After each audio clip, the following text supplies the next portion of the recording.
Dear students, welcome to the classes of Array Academy. Today we are studying financial statements of a sole proprietorship firm. और इसमें हम लोग क्या करेंगे ना, कैपिटल एंड रेवेन्यू एक्सपेंडिचर के बारे में हम पढ़ेंगे। इसमें improper considerations of capital expenditure and revenue expenditure, capital expenditure और रेवेन्यू एक्सपेंडिचर का इम्प्रॉपर क्लासिफिकेशन के बारे में पढ़ेंगे। Where an expenditure improper consideration, अगर हम ठीक से कैपिटल एंड रेवेन्यू एक्सपेंडिचर के बीच में प्रॉपरली क्लासीफाई नहीं करेंगे तो उसमें क्या डिफिकल्टीज होगा। Where an expenditure is capital और revenue,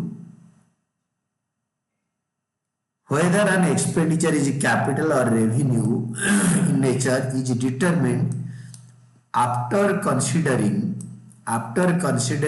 nature of expenditure.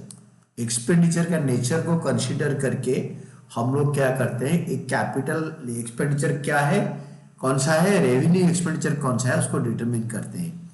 If revenue expenditure is accounted as a capital expenditure, it will overstate profit and cost of asset. It will overstate profit and cost of asset. Asset का cost और profit को ज्यादा दिखाएगा। Revenue expenditure को हमने repair करा, हमने machine का वैल्यू में ऐड कर दिया तो प्रॉफिट कम हो जाएगा और आपके एसेट का वैल्यू बढ़ जाएगा।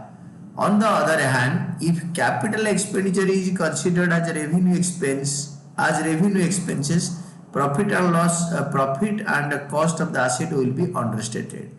Revenue expenditure, तो capital expenditure accounted revenue expenditure, machine खरीदा, प्रॉफिट एंड लॉस अकाउंट के डेबिट में डाल दिया, प्रॉफिट कम हो जाएगा और एसेट का वैल्यू भी कम हो जाएगा। As a result, financial statements, profit and loss account, balance sheet, trading account will not give true and fair view. It will not give true and fair view of a profit and financial position of the enterprise. इस के वजह से क्या होगा, आपके profit और loss सही नहीं निकलेगा और बैलेंस शीट के एसेट और लायबिलिटी का पोजीशन में, बैलेंस शीट में एसेट एंड लायबिलिटी का पोजीशन ठीक नहीं होगा और कंसीडरेशन ठीक नहीं आएगा। Important considerations to categorise an expenditure as capital और revenue expenditure. Important considerations to categorise an expenditure, एक खर्चा को कैपिटल या रेवेन्यू खर्चा है, ये इसको डिटरमिन करने के लिए क्या इंपॉर्टेंट कंसिडरेशन होता है, कौन सी चीज हम ध्यान में रखते हैं। एक होता है अमाउंट ऑफ एक्सपेंडिचर, मतलब वो कितना बड़ा अमाउंट, कितना पैसा पे कर रहे हैं। Capital expenditure is normally larger than revenue expenditure. Revenue expenditure से कैपिटल एक्सपेंडिचर बड़ा होता है, but it does not mean that if the amount is small it is always revenue expenditure. ये नहीं है कि बट छोटा अमाउंट हमेशा रेवेन्यू एक्सपेंडिचर होगा, ये भी नहीं। कैपिटल एक्सपेंडिचर छोटा अमाउंट भी हो सकता है। If the amount is large it is always a capital expenditure, ये हमेशा एक कैपिटल एक्सपेंडिचर है अगर अमाउंट बड़ा है तो।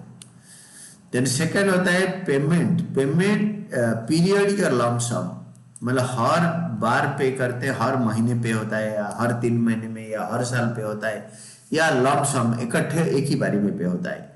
Capital expenditure is normally not frequent, बार बार पे नहीं होता, it is not periodic and it is made at a time.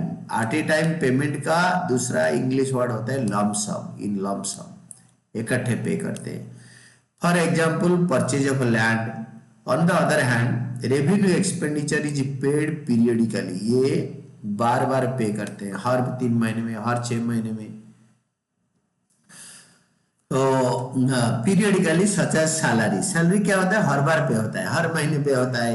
And it should not be concluded that if payment is made frequently it is revenue expenditure. कभी कभी capital expenditure के लिए भी frequent payment करना पड़ता है, हर महीने machine खरीद रहे हैं, ये भी हो सकता है, छोटे छोटे मशीन खरीद के प्लांट बना रहे हैं।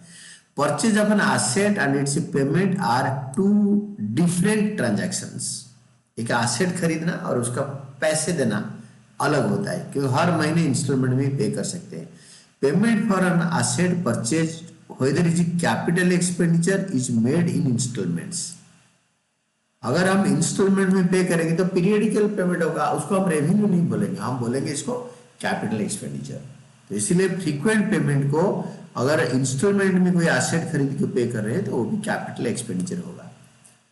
देन सोर्स ऑफ पेमेंट, कहां से पे कर रहे हैं, सोर्स ऑफ पेमेंट कौन सी जगह से पे कर रहे हैं। Most payments of capital expenditure is made out of capital. Out of capital जो पेमेंट करते हैं that is capital expenditure. While revenue expenditure is paid out of revenue received. Sale करने के बाद जो पैसे मिलता है उसको बोलते हैं रेवेन्यू रिसीव्ड, वो उससे पे होता है रेवेन्यू एक्सपेंडिचर।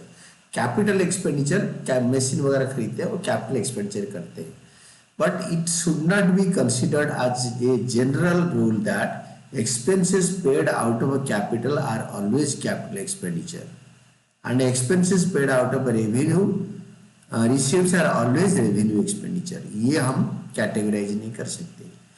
कभी कभी रेवेन्यू रिसीट से हम कैपिटल एक्सपेंडिचर के लिए पे करते हैं, कभी कभार कैपिटल से सैलरी वगैरह भी पे करते हैं। अगर पैसे का शॉर्टेज पड़े तो we do like this. Then its nature in hands of a recipient, its nature in the hands of a recipient। जो पैसे ले रहा है वो कैसे इसको स्पेंड कर रहे हैं। whether an expenditure is capital or a revenue in expenditure, nature of payment in the hands of a recipient is not material। ये मटेरियल नहीं है। जो रिसिपेंट जो पैसे ले रहा है वो पीरियड के ले रहा है, एक ही बारी में ले रहा है, वो मैटर नहीं करता।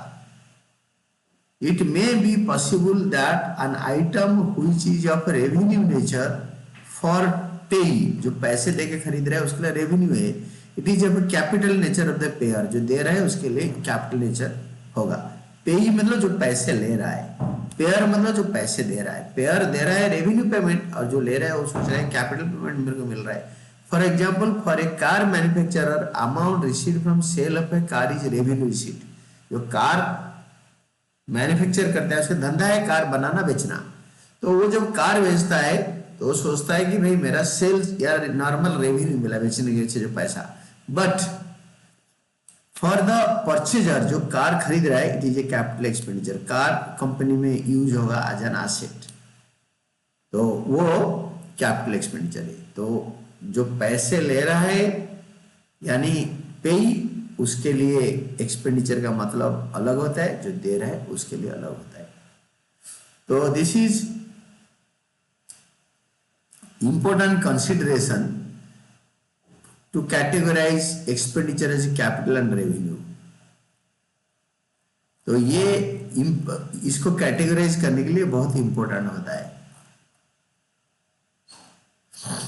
तो we did this time considerations, important considerations to categorize expenditure as capital or revenue expenditure। तो consideration to categorize expenditures ये बहुत इंपॉर्टेंट चीज है। इसी से फाइनल अकाउंट में trading profit and loss account balance sheet बनाने में हमें हेल्प होगा and our base will be clear. और 1 मार्कर क्वेश्चन के लिए this understanding of the theory is very important and we should study line by line, word by word।